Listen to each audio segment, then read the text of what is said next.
My name is Emily, and I'm the Associate Director of Study Abroad, and I'm really excited to be leading this conversation today about this winter intersession history course that will be taking place in London.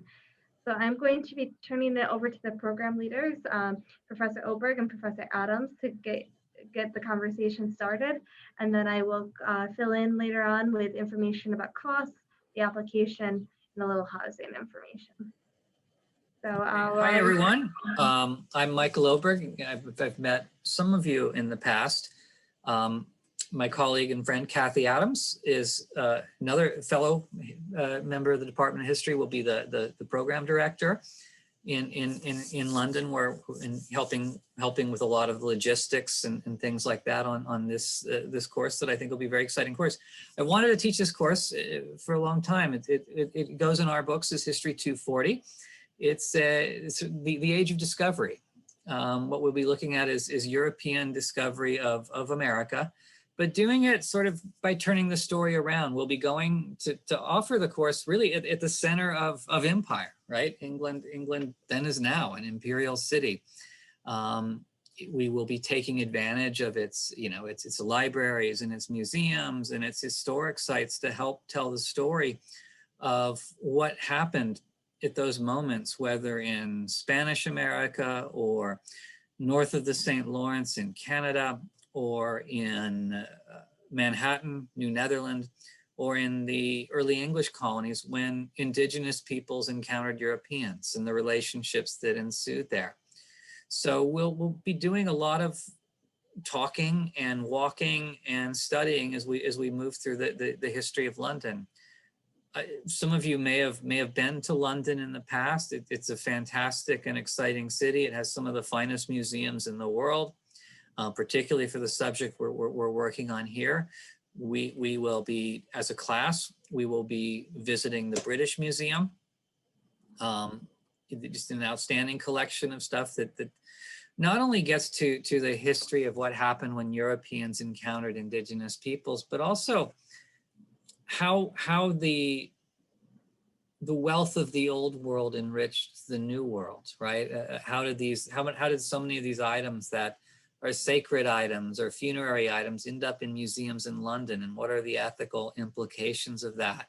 We'll visit the British Museum, we'll visit the British Library, where some of the, working with some of the first edition texts, Richard Hakluyt's Principal Navigations of the English Nations, an incredible collection of travel accounts.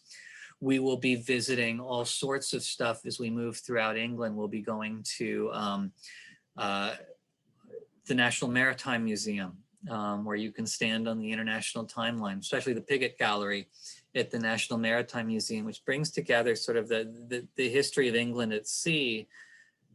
And we can sort of interrogate those collections and look at why there's less discussion of the people on the receiving end of English overseas expansion. We'll have a guest lecture from one of the world's foremost experts on piracy, Elizabethan piracy. And she will accompany us on a walk over to the Golden Hind. The Golden Hind is a replica, life-size replica of the ship that Sir Francis Drake used to circumnavigate the globe. Similar to the ships he used to fight against the Armada in 1588, to rescue the Roanoke colonists in 1585, and so on and so forth. We'll also do a walking tour of indigenous London, beginning in the second or the third quarter of the 16th century. Indigenous people from the Americas were making their way by hook or by crook to London. And we can retrace some of that story. So it's a course where we'll be doing a lot of walking. It could be cold at times, it could be wet at times. And in London in January, sometimes your days are relatively short, but they will be full days covering a lot of ground. So if you like walking, if you like, I think a lot of our classes will just be walking through the city.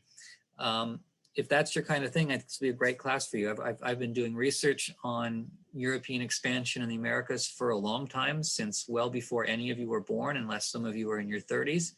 I've been at this quite some time, and I think this is a really exciting class to work with.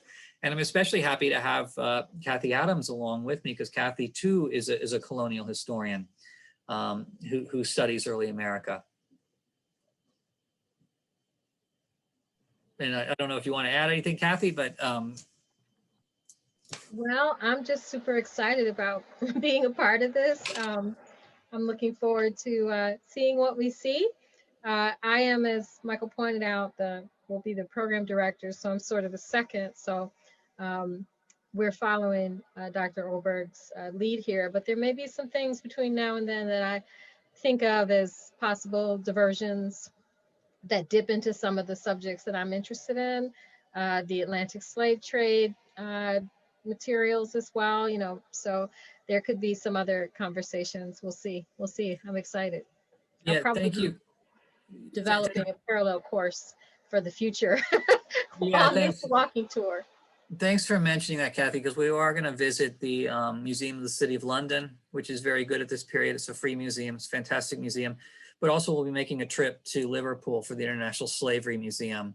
There's no, you know, there's been a lot of controversy recently over the 1619 project and similar things like that about the importance or the weight with which we should consider the process of enslavement and the founding of the United States. Well, there's no questions at all, no debate at all about the centrality of slavery in the early period of colonization. Indigenous peoples were enslaved in huge numbers, but so were Africans as well. And we can't do justice to the subject without paying attention to that kind of stuff. Generally, I'll give you if you sign up for the class, I'll be giving you the readings well in advance in you know, November or December, so you can read before you get there, and that way you can spend your time when you're not in class doing what you should be doing, seeing the sites. We'll hold class Mondays through Thursdays, so you'll have long weekends while we're there to explore the sites. You could go to Leiden in Holland to see where the Pilgrims took off from.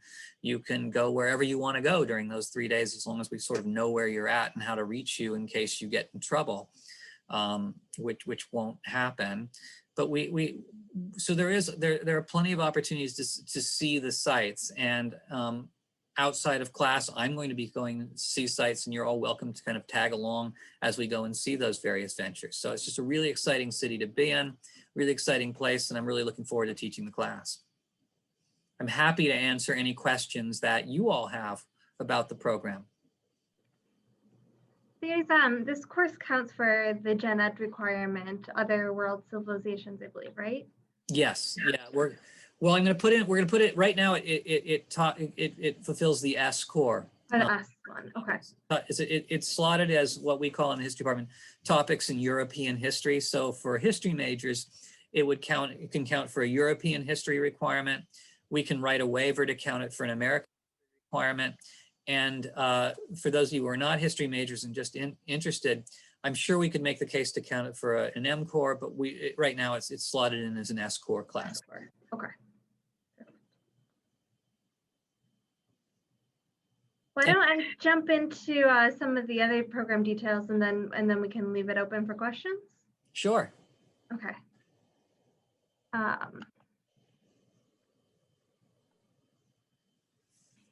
So in regards to housing, we'll be working with Acorn London, which is a housing provider we've used for the London Theatre program in the past. And it's very likely that you guys will be located in their Bloomsbury neighborhood, where they have their apartments in that area. So while I can't tell you exactly what apartments you'll be in, this would give you an example of kind of what you can expect. You'll be in really close proximity. You'll be in the heart of London, in the central London Zone 1, by the British Museum, the British Library, a lot of these places that Professor Oberg has talked about. And you'll be in shared apartments, so you won't have, it'll probably be a little bit more like this photo here, where you'll be sharing a room with another student. but you'll have access to kitchen facilities, so you'll be able to make your own meals or certainly eat out or enjoy the lovely markets. London has so many, if you're a foodie, London has so many amazing markets that you'll be able to explore and so they have some different locations. We'll try to have you guys all HIST in the same area. The faculty might be in a separate location, but this kind of gives you an idea of where you'll be staying. An example of one of the kitchens. And then the other thing to keep in mind is that some of the classroom space will be like Professor Oberg said, you'll be out and about throughout the city, and we'll also have classroom space for you as well. So through Acorn, so we'll be organizing that. The application is now open. You do have till October 15th to apply, so you do have some time, but certainly if you wanted to go ahead and get started, it is open. I will kind of discuss a little more detail related to COVID in a minute, but you can rest assured if you get your application in now, there's a $20 application charge, and should we cancel the program, you would be refunded that application charge. So you can get your application in without any concerns about getting that refunded if the program is canceled, which I'm really hoping it'll be good to go.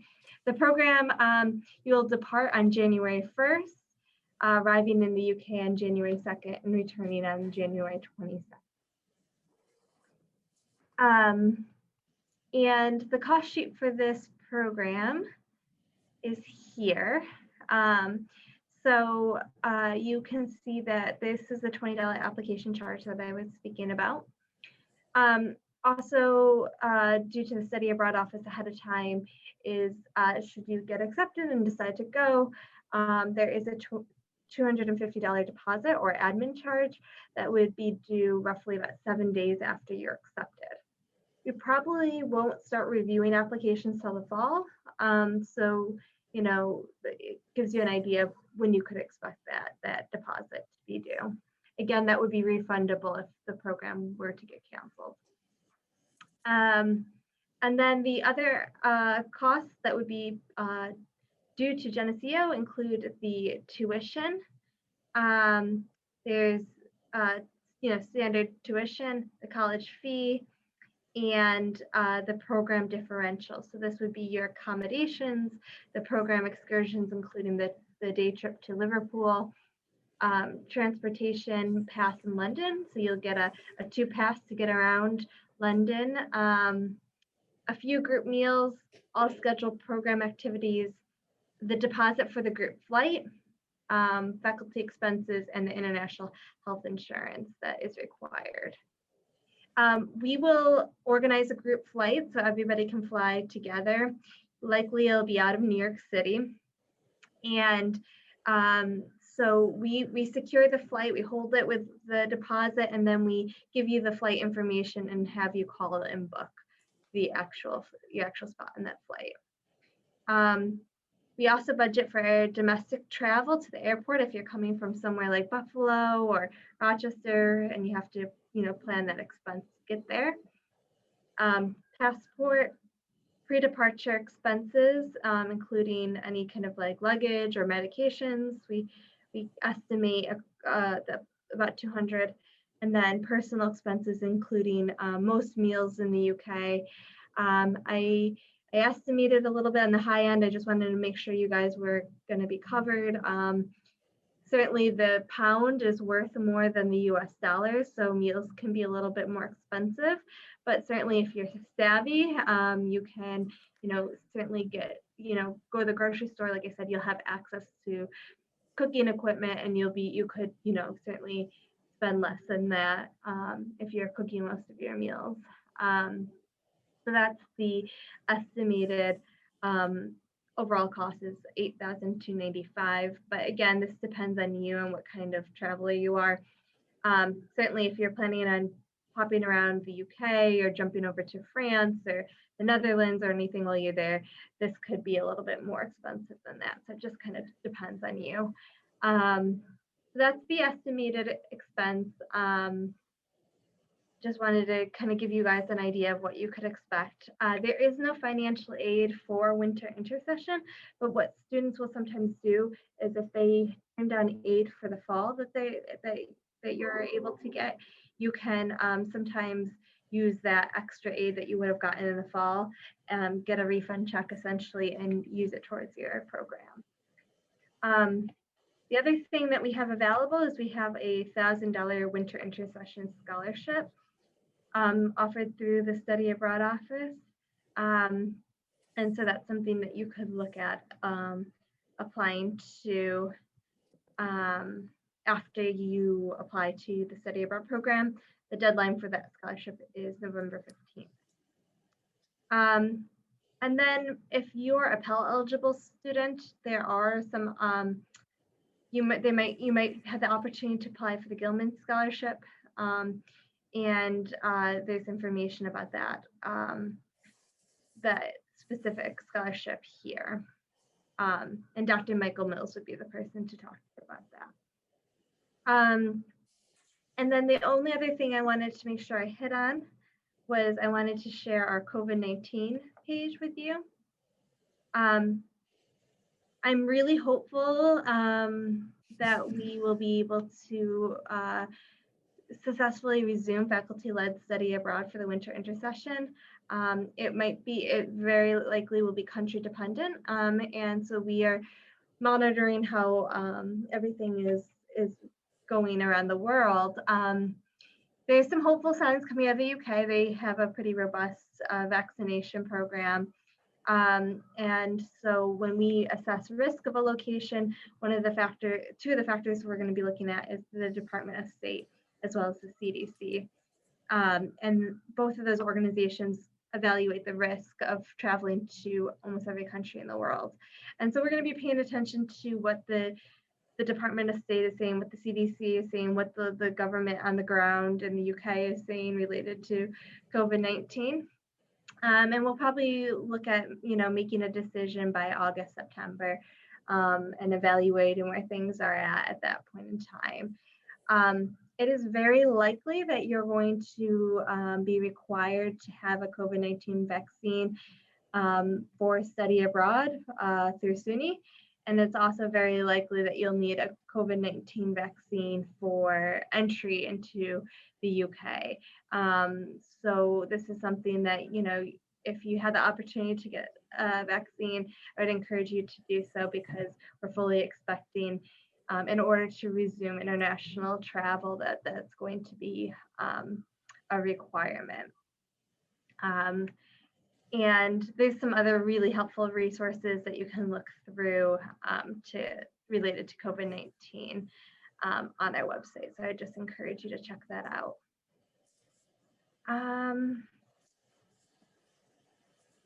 So I think that was all I was going to share. I could add that the history department has in the past provided some scholarship aid to students who've, and we'll look into that again as we get closer. And it looks like, depending on what things look like as we get closer to the enrollment deadline. And if that's something you're interested in, please let me know. We can investigate that on our end. Also, I just want to emphasize that, London can be a really expensive place to eat if you go into a restaurant with waiters and things like that. It can be a really cheap and healthy place to eat too, not just on markets, but street foods and ethnic restaurants and things like that. You can do really well.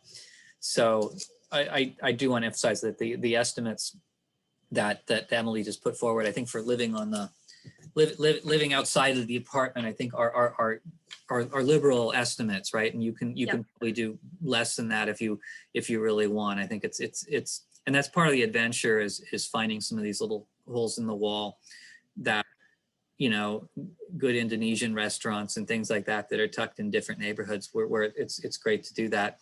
And I know that I cook every day at home. I'm not going to cook in this place. So if you're up for adventure and you want to try something new, you're always welcome to tag along when I go eat whatever I happen to go eat. So I think that's part of the fun. And I think trying to make your meals a little bit of an adventure as well is part of the, I mean, they have Starbucks like on every corner now, and what else? Aubon Pain and Costa Coffee. Yeah. Costa Coffee. Yeah, they have these things all over the place now that look like the United States, and a lot of the chains that you're familiar with in the United States are there. You don't have to settle for those, though. You can always find something unique and different. They have a very, pasties are really true to the British culture. You gotta get your pasties or your sausage rolls. It's like their street food. That's truly an English experience. Yeah, the fish kotak is the best Yes. fish Fish and chips. fish and chips place just south of the river over by the Tate. Mhm. And again, it's like the thing that if you take it outside and eat it, it's super cheap and you'll be full for days. If you eat it in the restaurant, it's more expensive. It's actually, it costs more to eat in at many restaurants. So just keep that in mind. If you're flexible and it's not too cold, enjoy the outdoors and have some fun. And I'll be looking for the Jamaican restaurants and some of the British African restaurants. The Indian, you can't do better. Yeah, it's an amazing place. Can we answer any questions you have?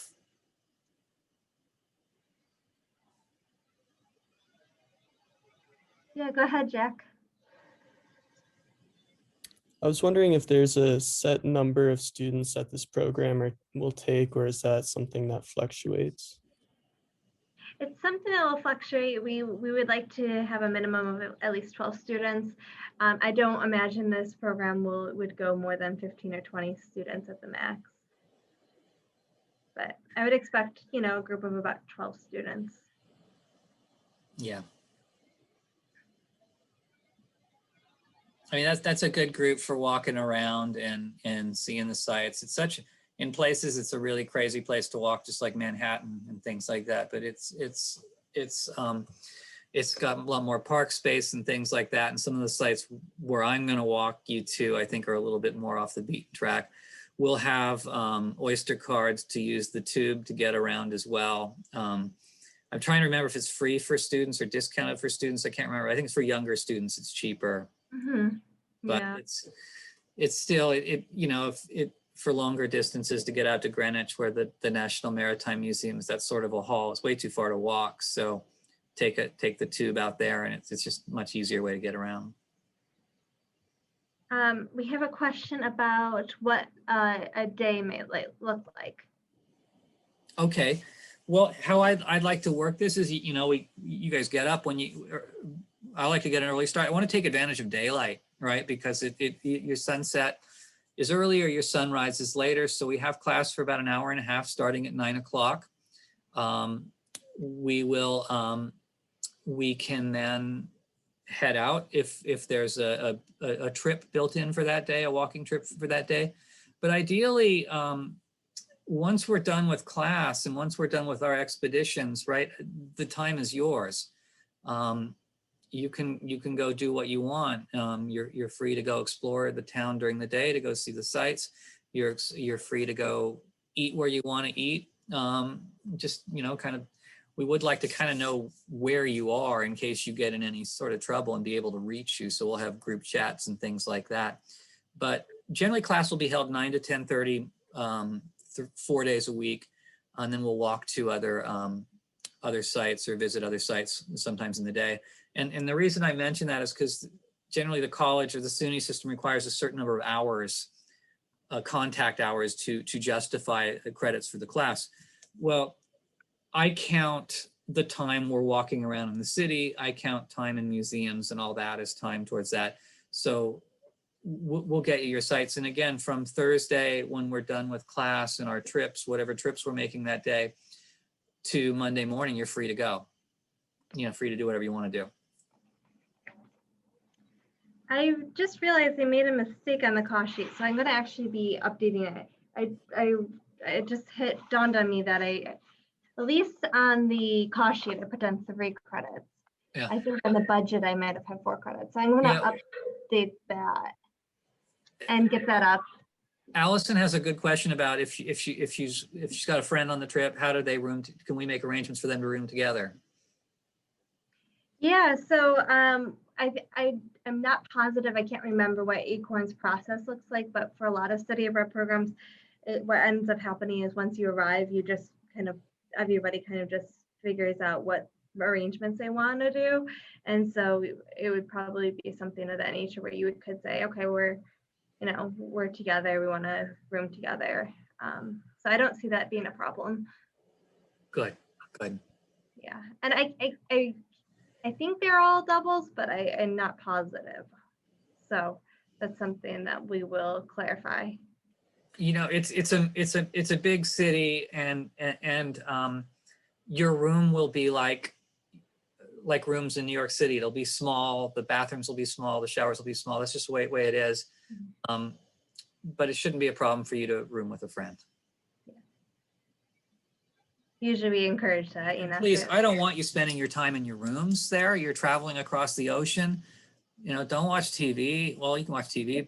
Don't waste your time with that. Get out there and do something. See something, make some memories, have some adventures.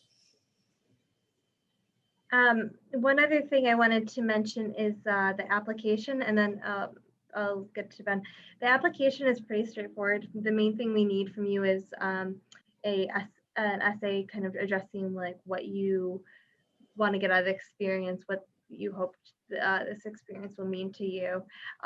So there's no recommendations, nothing too onerous with the application. Ben, you had a question?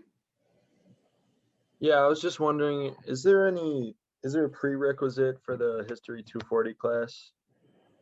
Absolutely not. No, it's assumed that you know nothing about the subject, and you know, even if you remembered everything you were taught in K through 12, you wouldn't have covered this material after 4th grade. So yeah, there's no prerequisite. You'll be fine. Most of the work I require is a journal. I require a journal, and I'll give you an essay topic before we even get to England that you can reflect on while you're there, and you'll write at the end. And in all my classes, students grade themselves. So we have a set sort of standard for grading that we agree on, and you grade yourself at the end. Great, thank you.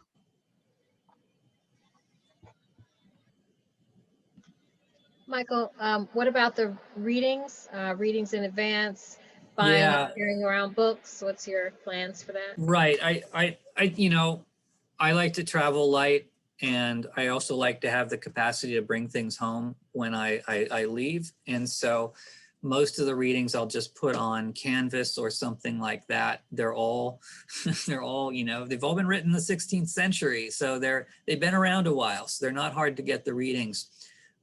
So we'll have, the way we'll do this course is we'll actually read the documents. So you won't have to bring books with you. You'll have them on your computer or tablet, or access to them from your computer or tablet. That makes them free too, which is nice.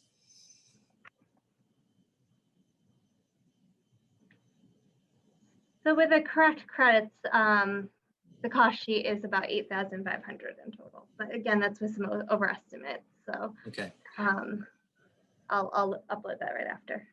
Yeah. I don't know how many of you have been to London before, but I think you won't have gone to London with this subject in mind, and there's so much history there and so much tied into this particular period that I think you'll really have an interesting time. And I'm really looking forward to this. I hope that some of you find your way to sign up, and I'd love to have you as part of this adventure abroad. And I'd like to add, if you haven't done a study abroad, talk to people who have. It's a wonderful way to travel. As a student, no one really expects you to have any money. You don't feel the pressure to purchase all the souvenirs and all the rest of it. So it's a great way to really immerse yourself in the culture and place that you're visiting. And what you carry away, your biggest souvenir is going to be your experience, right? So it's a great investment in yourself, and you're also young and healthy and can handle that walking around, which is another reason why it's great to travel as a student. And going off of what Professor Adams said, London has so many free museums. most of the museums, a lot of them are free. So that allows you the the opportunity to pop in and out of one just because you have an hour to just check out this art museum or whatever it is. So that's one benefit. And also most things have a student rate. Most attractions have a student rate. So you can get a lot of really good discounts, including, most just even transportation. Sometimes you can get. Will a Geneseo student ID suffice for that? It's hit or miss. That's in most attractions, I think it's fine. I was thinking of the rail pass. I was a student who studied abroad in England for the semester, and I think you needed the British ID for that. But I think for most attractions, it should be okay. There is a student discount card that we can explore potentially getting students to that would help international student ID. So we could look into that as an option. Also, there's lots of tricks that you learn. I mean, you can buy theater tickets cheaper with some of the brokers that, the morning of a show when they have unsold seats, and see some really good theater that that rivals what you'd see in Manhattan. Just the cultural offerings are incredible. But then just, for me, when 2 of the 3 times I've been there, I was broke and didn't have any money. Well, no, I've actually been there 5 times. 2 of the 5 times I've been there, I was broke as a student, and just wandered around and just walking around, eavesdropping on conversations. Just seeing the sights that way was really kind of an exciting way to get to know a place, to get away from the tourist spots and just walk in one direction and see what you can see. And I think we will have time, you will have time for all those things. And I certainly encourage you to do that.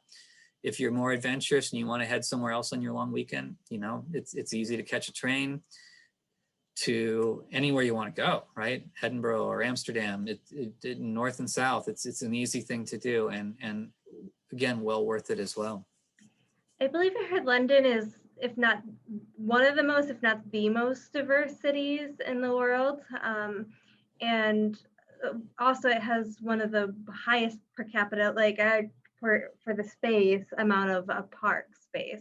So those are 2 really cool, unique things about, there's so many parks you can just go hang out in. And like Professor Oberg was saying, there's just so many people from all over the world to meet. Yeah, we'll give you one thing, my colleague Graham Drake in English used to do. He was a program director when I took a humanities class to Oxford the summer before last. And he always had about a 5-minute meeting. We ate breakfast in a dining hall at the college. We had a 5-minute meeting before class, and he just sort of run through the big news. We'd watch the BBC headlines, but then he'd tell this or that is going on, or whatever the case may be. And there's things like street markets and things like that. I'm trying to think of the big one I always go to, and the name is escaping me.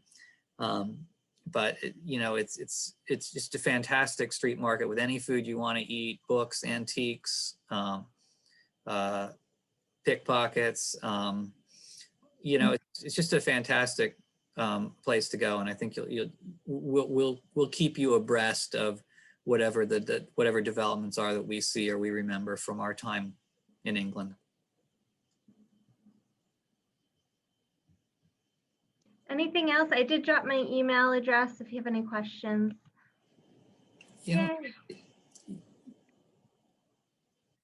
Go ahead and reach out to me anytime you need help or information. Feel free, you can reach me anytime.